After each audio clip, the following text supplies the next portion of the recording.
Principio d'incendio in mattinata, Calli invase dalla densa nube di fumo con la paura e l'incubo che il teatro La Fenice bruciasse come 22 anni fa, 2 gli intossicati. Tragico incidente ieri sera, poco prima di mezzanotte a Sottomarina, un 18enne ha perso la vita in sella allo scooter dopo aver investito 2 pedoni. L'imbrattamento dei Leoncini in piazza San Marco sarebbe stato il frutto di una serata alcolica tra ragazzi. Il sindaco Brugnaro e il governatore Zaia chiedono punizioni esemplari. Inizieranno a breve i controlli notturni con gli agenti della polizia locale nelle zone calde della città, l'annuncio dell'assessore alla sicurezza di Venezia. Olimpiadi invernali 2026, ufficializzata la candidatura a Milano Cortina, il governatore del Veneto Zaia felicissimo, avanti tutta per convincere il CIO, giovedì, prima riunione operativa proprio a Venezia. Il crollo del ponte Morandi di Genova, quella dell'ingegnere e professore universitario Enzo Siviero, non è più una voce isolata, si allarga il fronte dei sostenitori del complotto. Fumogeni e uova, ieri a Venezia l'ennesima protesta contro il passaggio delle grandi navi, un migliaio di persone che sono date appuntamento alle zattere per dire no ai colossi del mare. Telespettatori di Antena 3, buonasera e ben trovati. L'edizione veneziana dei nostri telegiornali si apre parlando della paura vissuta stamane a Venezia, con lo sguardo e il ricordo di molti veneziani che è andato al 1996, quando un principio di incendio si è sviluppato in una sala tecnica del teatro La Fenice. 2 gli intossicati tra i vigili del fuoco, fortunatamente non risultano danni alla struttura. La cronaca di quanto è successo stamattina. Calle invase dalle dense nubi di fumo con la paura e l'incubo che La Fenice bruciasse come 22 anni fa. È chiaro che ho pensato a quello, tutti pensiamo a quello, io ho visto quando sono arrivato qui la faccia delle persone che si sono assemblate davanti, degli stessi lavoratori. È una cosa quella che è un incubo che è ancora molto molto vivo nel cuore di tutti i lavoratori della Fenice e dei veneziani. Ancora fiamme al Teatro La Fenice questa mattina verso le 9, quando l'incendio si è sviluppato in un locale tecnico dove sono installati i gruppi di continuità. È stata una cosa tutta di natura elettrica, tra una batteria e questo quadro che c'è lì. Una stanza blindata posta davanti alla guardiania del teatro, dove possono entrare solo i tecnici preposti. Principio di incendio domato nell'arco di una ventina di minuti. E subito sul posto naturalmente gli uomini delle forze dell'ordine con i vigili del fuoco, 2 squadre arrivate con 12 uomini, dei quali 2 rimasti intossicati dal fumo e per questo ricoverati all'ospedale civile di Venezia. Il palazzo, l'intero teatro è fatto evacuare interamente, così anche per gli uffici amministrativi, chiuso anche sul retro l'ingresso del teatro, teatro che non si sa se domani sarà attivo, operativo anche per la rappresentazione musicale. Abbiamo fermato tutto adesso perché vogliamo proprio essere certi che tutto sia in sicurezza fino all'ultimo dettaglio. E fortuna ha voluto che i 6 vigili del fuoco rimasti intossicati, rispettivamente di 37 e 48 anni, dopo i controlli di rito e le vie respiratorie agli occhi, siano già stati dimessi dall'ospedale. In teatro, al momento del propagarsi delle fiamme, non c'era alcuna rappresentazione. Perché al di là del fatto oggettivo che determina il problema, come il fuoco in questo caso, c'è il problema del panico, che quando hai magari 1000 persone in teatro è tutto più difficile da governare, quindi in questo senso siamo stati fortunati. Fenice ora chiusa anche per le visite guidate, con le prove per le rappresentazioni in corso in altra sede. Stiamo facendo le prove della Semiramide, le prove di regia le stiamo facendo al Malibran, lì naturalmente il lavoro continua, quindi la macchina della Fenice non si ferma mai. Lo ha ricordato anche Ortombina e lo dicevamo nel servizio inevitabile per veneziani e turisti vedere quel fumo e non ripensare al 1996 al rogo del teatro La Fenice. Le voci allora di chi ha visto il fumo e che ha ricordato quell'evento. Le immagini sono andate subito ai ricordi al 96? Sì, assolutamente. Noi quell'anno l'abbiamo vissuta malissimo perché avevamo proprio gli idranti che colavano acqua sulle vetrine, non potevamo venire e vedere cosa stava succedendo e è stata immediata il collegamento con quello che era successo quella volta. Veneziani e turisti, vedendo le calli invase dal fumo, hanno subito ricordato il grave incendio che distrusse il teatro il 29 gennaio del 1996. Sembrava a un certo punto ci fosse qualcosa di importante, perché abbiamo visto improvvisamente arrivare tutti i vigili del fuoco, evacuare il teatro, quindi ci siamo un attimino spaventati, ma per fortuna nulla di grave, dai. Però è venuto in mente a tutti quanti quel incidente incredibile del 96, certo. In me è un ricordo che è subito arrivato alla mente, perché sono passati 22 anni e per la città ma per il mondo intero il ricordo ancora vivo, per cui grande allarme, anche se da quello che ho capito è tutto rientrato. Fortunatamente, se oggi non ci sono stati feriti gravi nell'incendio, non risultano danni alla struttura, con la Fenice chiusa immediato l'assembramento di persone che volesse capirne la ragione. È proprio che c'è stato l'incendio, quindi sicuramente è chiuso. Bene. E non so... Così lavoriamo a Venezia. Succede. Le porto indietro e le porto domani allora? Non so se domani sia aperto. Tra lavoratori, curiosi e gente in procinto di acquistare i biglietti per la serata di giovedì. Perché avevo cercato online e per domani era già tutto esaurito, allora ho detto vado direttamente. Ho visto che era aperto dalle 10 alle 5 e invece adesso che ho visto queste cose qua, ho detto, siccome ho sentito i vigili del fuoco stamattina sotto casa mia a partire, ho detto cosa sarà successo mai. A diramare dubbi e fornire spiegazioni lo stesso personale del teatro in veste di steward. Stiamo cercando di gestire le persone che arrivano ovviamente ancora disinformate, anche se la notizia sta girando, però chi aveva prenotato la visita, e quindi cerchiamo di dare un minimo di idea di cosa possono fare, come muoversi per anche magari eventualmente fare il rimborso o eventualmente tornare più avanti. Dal principio di incendio, dalla paura vissuta a Venezia al tragico bollettino di guerra sulle strade del veneziano, l'ultima vittima un 18enne di Sottomarina. Erano circa le 23:10 quando lo scooter guidato da Davide Varagnolo, 18enne del posto, ha investito due pedoni in viale Veneto a Sottomarina, poco distante da Piazza Italia. Per il giovane non c'è stato nulla da fare, ha perso la vita sul colpo. Secondo una prima ricostruzione dei militari della compagnia di Chioggia giunti sul posto poco dopo, sembra che il motorino guidato dal 18enne procedesse a velocità sostenuta. Insieme a lui c'era anche un coetaneo, rimasto lievemente ferito. Varagnolo non si sarebbe accorto dei due pedoni, un 50enne e un 23enne pakistani, che stavano attraversando la strada sulle strisce, colpendoli in pieno. Sul posto, oltre ai militari, è intervenuta anche l'ambulanza che ha accompagnato all'ospedale i due pedoni investiti. Uno è stato ricoverato in prognosi riservata, l'altro è fuori pericolo. Per il 18enne invece non c'è stato nulla da fare. Le sue condizioni sono apparse gravi da subito e i tentativi di rianimazione sono stati vani. Dal lato opposto della carreggiata un'auto si era fermata per consentire ai due pedoni di attraversare. La testimonianza dell'automobilista potrebbe dunque rivelarsi fondamentale. Sia il motorino che la macchina, anche se non è stata coinvolta nell'incidente, sono stati posti sotto sequestro. Una tragedia nella capitale, a Roma, che porta la sua eco tragica anche a Venezia. Il dramma avvenuto nella notte in un appartamento al quinto piano di un palazzo di Largo Accademia Tiberina nel quadrante sud di Roma. A perdere la vita infatti un pensionato di origini veneziane, il proprietario dell'immobile, trovato riverso nel corridoio vicino alla porta che aveva tentato di raggiungere per mettersi in salvo. Quando i vigili del fuoco sono entrati, il corpo di Paolo Lunelli, 79enne, come dicevamo originario di Venezia, era semicarbonizzato sul pavimento. La salma è stata portata all'obitorio del Policlinico di Tor Vergata a disposizione dell'autorità giudiziaria. Dai primi accertamenti sembrerebbe che le fiamme siano divampate nella cucina, ancora da chiarire le cause. Tra le ipotesi qualcosa dimenticato sul fuoco, anche una cicca di sigaretta dimenticata accesa. L'uomo viveva da solo nell'appartamento, trovato regolarmente chiuso a chiave dall'interno, pare non avesse parenti che abitano nella capitale. E allora torniamo a parlare dell'atto vandalico di cui discute tutta Italia in questi giorni, ovvero lo spray, la vernice rossa sui leoncini di San Marco, individuati e identificati gli autori, che sono peraltro studenti universitari di belle arti, e questo è il paradosso. Mentre la città e le istituzioni chiedono pene esemplari, i responsabili cercano di giustificarsi. Una ragazzata compiuta dopo una serata passata a bere in compagnia. Così si sono giustificati i 3 studenti dell'Accademia di Belle Arti che nella notte tra venerdì e sabato hanno imbrattato con la vernice rossa uno dei leoncini dell'omonima piazzetta a lato della Basilica di San Marco.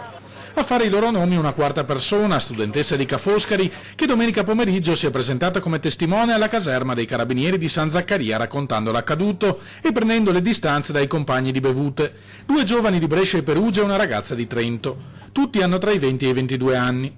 I 4 sono stati denunciati per imbrattamento o deturpamento aggravato di cose altrui. Rischiano fino a 1 anno di prigione e 3.000 euro di multa. Le singole responsabilità saranno accertate dopo il confronto tra le versioni dei fatti fornite dai ragazzi e l'analisi delle immagini registrate dalle telecamere di sorveglianza. La presidente dell'Accademia di Belle Arti, Luana Zanella, ha inoltre annunciato che l'istituto sta valutando sanzioni disciplinari. L'atto vandalico sui leoncini non sarebbe stata l'unica prodezza compiuta dal gruppo nel corso della folle nottata, come mostrano le immagini diffuse dal profilo Facebook del sindaco Luigi Brugnaro. Non cerchiamo vendetta, ha commentato il primo cittadino, ma chiediamo che provvedano a pulire davanti a tutti come risarcimento per un comportamento ingiustificabile. Duro anche il governatore veneto Luca Zaia, che non vuole sentir parlare di ragazzata. Ragazzata? Lo so, bambini di 5 anni, 6 anni, quanti anni hanno? Meritano una punizione severa, sostiene Zaia, che sia al massimo consentito dalla legge. Io so che adesso poi farò venire il brivido a qualcuno, però questi qua devono ringraziare Dio che non esiste più la Repubblica Veneta e i piombi. Cioè non si va a imbrattare i leoni a San Marco con la vernice, è una roba schifosa e scandalosa, punto. Dalle associazioni intanto arriva un invito agli imbrattatori: vengano ad aiutarci al prossimo Cleaning Day. Noi saremo anche disposti, dopo naturalmente la condanna o quello che ci sarà, anche ad aiutarli, insomma, a fare da tutto da loro. Per noi le porte sono sempre aperte, possiamo aiutarli, insomma. Il prossimo Cleaning Day è il 14 di ottobre. Lo faremo nella zona tra Campo San Barnaba e la Vogaia, insomma. Se vuole fare un salto anche il sindaco, siamo lì, insomma. L'invito ai vandali arriva da Alberto Alberti, presidente dell'associazione Masegni e Nisioetti, che da anni organizza le giornate di pulizia dai graffiti da parte di semplici cittadini. Oltre alle pene, sostiene il volontario, per far cambiare davvero mentalità ai ragazzi è necessaria una capillare opera di educazione. Bisognerebbe fare una sorta anche di prevenzione, nel senso di divulgare al massimo anche nelle scuole, come lo stanno facendo anche un'associazione di Venezia che c'è Gusso, che insomma si muove abbastanza. Noi avevamo iniziato anche in questo, però la difficoltà è proprio l'organizzazione di queste cose. Magari se la scuola ci aiuta noi siamo disponibili anche a questo. Basta fare una passeggiata per la città, ricorda Alberti, per rendersi conto di quanto questi comportamenti siano diffusi. È un tema che dovrebbe stare in cima all'agenda, non solo quando viene colpito il monumento celebre, ma tutti i giorni. Quando c'è una vicenda importante tutti si svegliano, però noi che viviamo la città, insomma, sappiamo le condizioni in cui vive e ci fa molto dispiacere questo. Quando vogliono facciamo una passeggiata insieme per la città. Intanto sul fronte dei controlli, evidentemente non solo nel mirino i vandali, ma anche la sicurezza e la criminalità, arriva un importante annuncio da Ca' Farsetti: i controlli notturni con gli agenti della polizia locale. Prenderà presto il via il servizio dei 40 nuovi operatori di polizia locale che sono stati specificatamente selezionati per coprire quelle fasce notturne, giusto per intervenire anche in quelle realtà che si verificano negli orari più disparati durante la notte. Un'altra risposta dell'amministrazione alla richiesta di maggiore sicurezza da parte dei cittadini. Ora anche di notte saranno garantiti i controlli. Un servizio difficile da garantire perché, come ben è noto, il numero del personale disponibile soprattutto negli orari notturni è molto esiguo. Quindi questa è stata un'operazione importante che questa amministrazione ha voluto, in particolare il nostro sindaco Brugnaro, proprio per dare una risposta efficace che possa incidere su quei fenomeni che durante la notte invece creano altri problemi, dalla rissa al piccolo spaccio e via dicendo. Quindi continuiamo a garantire H24 il nostro servizio di sicurezza urbana. Gli agenti controlleranno in particolare le zone calde della città, compresa via Piave a Mestre, anche se dopo il maxi blitz dello scorso 10 luglio ha cambiato notevolmente aspetto. prenderà presto il via il servizio dei 40 nuovi operatori di polizia locale che sono stati specificatamente selezionati per coprire quelle fasce notturne, giusto per intervenire anche in quelle realtà che si verificano negli orari più disparati durante la notte. 4 polacchi, cittadini polacchi in Italia senza fissa dimora, hanno approfittato della calca sul piazzale esterno della stazione di Venezia per accerchiare una turista cinese e derubarla degli effetti personali contenuti in uno dei suoi bagagli. Non sono però riusciti nel loro intento perché il personale della polizia ferroviaria, che si trovava poco distante, li ha bloccati. I 4 hanno anche tentato di disfarsi di quanto avevano appena rubato, ma senza riuscirci. Condotti negli uffici della Polfer, sono stati arrestati e portati in carcere a Santa Maria Maggiore. Restiamo a Venezia, nel capoluogo lagunare, nel centro storico. Venezia è il luogo dell'appuntamento, la data è giovedì alle 12, la prima riunione operativa, tecnico-operativa per la corsa italiana alle Olimpiadi Invernali 2026, perché oggi c'è stata l'ufficializzazione del CONI e il CONI ha scelto, è la scelta più attesa dal Veneto, la scelta è Cortina-Milano. È una bella notizia, la dedichiamo a quei 2 o 3 lazzaroni che abbiamo trovato strada facendo, che dicevano che era tutta un'invenzione quella della candidatura di Cortina.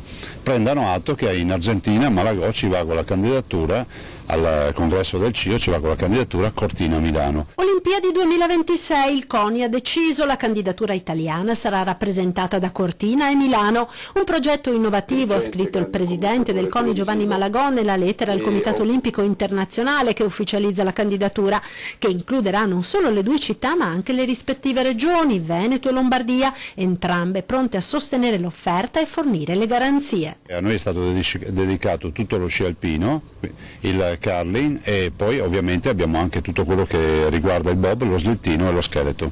Quindi direi a pieno titolo le Dolomiti nelle Olimpiadi. Mercoledì 3 a Buenos Aires dunque il CONI presenterà la candidatura a 2, con buona pace per la sindaca Appendino, che continua ad attaccare il CONI e a sottolineare come la scelta della sola Torino sarebbe stata migliore. Intanto giovedì 4 Veneto e Lombardia partono con il primo incontro a Venezia. Ci confrontiamo con Stoccolma, vi ricordo, con Erzurum in Turchia e con Calgary in Canada, quindi siamo rimasti in 4, direi che ce la possiamo giocare. Tutta aperta la partita dei finanziamenti, se lo Stato si smarca l'occhio è sui privati. Voglio anche ricordare che CIO, il Comitato Internazionale Olimpico, ci dà 980 milioni di euro per le Olimpiadi e quindi come potevamo rinunciare a 980 milioni se non altro per il fatto che non avevamo subito disponibili 300 o 400 milioni. Un privato non avrebbe mai fatto questa rinuncia e noi ci siamo mossi da privati a questo punto. Ottimista anche il sindaco di Cortina, Gianpietro Ghedina. Sono abbastanza convinto che il governo sosterrà questa candidatura, che è una candidatura comunque italiana, una candidatura importante, è una candidatura forte che servirà e serve per il Paese non solamente in termini di immagine ma soprattutto in termini appunto di sviluppo. In tutto questo devo dire che comunque l'imprenditoria veneta, l'imprenditoria lombarda sicuramente hanno le spalle larghe per poter sostenere questo tipo di evento internazionale. Le inquietanti ipotesi alternative sul crollo del ponte Morandi a Genova da esperti veneti, subito dopo la pubblicità.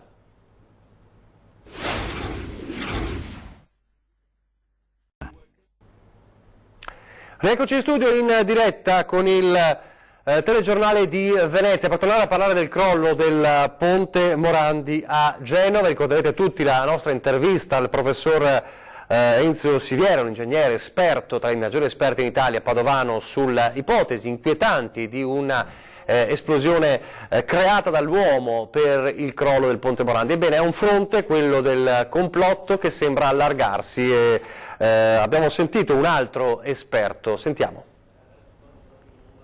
È un mese che non dormo perché sono preoccupatissimo di questa situazione. Dopo le dichiarazioni shock del professor Enzo Siviero, già docente allo IUAV, si allarga a Venezia il fronte di quanti sostengono la tesi che il ponte Morandi di Genova sia stato abbattuto in maniera intenzionale attraverso l'uso di esplosivi. Secondo me è successa una demolizione voluta L'ingegner Vito Segantini ha passato le ultime settimane a studiare tutti i documenti disponibili sul crollo del manufatto ed è arrivato alle stesse conclusioni del collega, sintetizzate in una relazione in 12 punti che solleva una pesante mole di interrogativi. Dai filmati disponibili si possono notare forti bagliori prima della caduta del pilone a impalcato già caduto, e le testimonianze che vengono riferite anche televisive affermano che ci sono stati forti tuoni in quel momento lì. Quindi sarebbe bene accertare se c'è stato dell'esplosivo o meno, magari con una perizia chimica sui resti del ponte. La Procura di Genova, titolare dell'inchiesta, ha bollato la tesi dell'attentato come delirante. Sulla base degli elementi da noi raccolti non ci sono evidenze di esplosioni, ribadiscono, né sono state trovate tracce di acetilene o altre sostanze che possano supportare queste fantasie. Dichiarazioni che non sono bastate a tranquillizzare Segantini. La successione degli eventi, dai filmati che sono disponibili, cambia in base ai vari filmati. Ad esempio, anche un ultimo filmato che è stato prodotto dalla polizia o dalla procura mostra il traffico fluente su questo ponte e poi si annebbia improvvisamente il filmato proprio nel punto quando noi dobbiamo vedere. In più si sovrappone un filmato precedente in cui il famoso camion della Basco è in due posizioni diverse nel medesimo istante. Delle due l'una, o un filmato è stato modificato oppure c'è qualcosa che noi non possiamo capire. E adesso per tornare a Venezia e per tornare a parlare di grandi navi, con le polemiche di questi giorni, ma soprattutto con il corteo di barche ieri a Venezia. Fumogeni, uova, simbolici tentativi di arrembaggio. È andata in scena ieri l'ennesima protesta contro il passaggio delle grandi navi in laguna. 1 migliaio le persone che si sono date appuntamento alle zattere per dire no ai colossi del mare. Non c'è stato il blocco né scontri con le forze dell'ordine come già avvenuto in passato, anche perché il dispositivo di sicurezza disposto dalla questura non ha fatto avvicinare troppo alle navi le imbarcazioni. Il clima per i manifestanti era quello di una festa alla quale hanno partecipato, oltre allo storico nucleo dei no navi, con i giovani dei centri sociali Morione e Rivolta, anche gruppi di Notav dal Piemonte e Notfas dal Vicentino. Poi c'erano anche i veneziani, cittadini che con i loro barchini si sono uniti al coro delle proteste. Non è mancata anche stavolta la polemica politica che ha preso avvio dalla presenza alle zattere di diversi bambini. Critico l'assessore all'inclusione Simone Venturini, che su Facebook ha postato un messaggio di disapprovazione criticando la strumentalizzazione dei più piccoli. A stretto giro la risposta dei genitori, che hanno parlato di giocosa aggregazione. Paolino Barbiero, presidente e segretario della SPI-CGIL di Treviso, cioè il sindacato pensionati, e Vendemiano Sartor, presidente di Confartigianato Marca Trevigiana. Sono i due ospiti di Ferdinando Avarino a 20:10 dopo il telegiornale di Treviso. Evidentemente sotto i riflettori gli effetti della manovra del governo, con un dibattito ancora molto aperto, e poi ancora si parlerà di manovra, ma non solo. A Ring alle 21:15 torna il nostro talk show del lunedì e il titolo è tutto un programma: abolita la povertà, azzardi e polemiche sulla manovra presentata dal governo giallo-verde, la protesta del PD in piazza, lo spread che sale. Che Italia dunque sarà? In studio l'onorevole Roberto Caon di Forza Italia, Vincenzo Marinese, presidente di Confindustria Venezia e Rovigo, il senatore Giampaolo Vallardi della Lega, Simone Scarabel del Movimento 5 Stelle e in collegamento da Trieste Francesco Russo del Partito Democratico. È davvero tutto, vi lascio alle previsioni del tempo. Grazie per averci seguito. Arrivederci.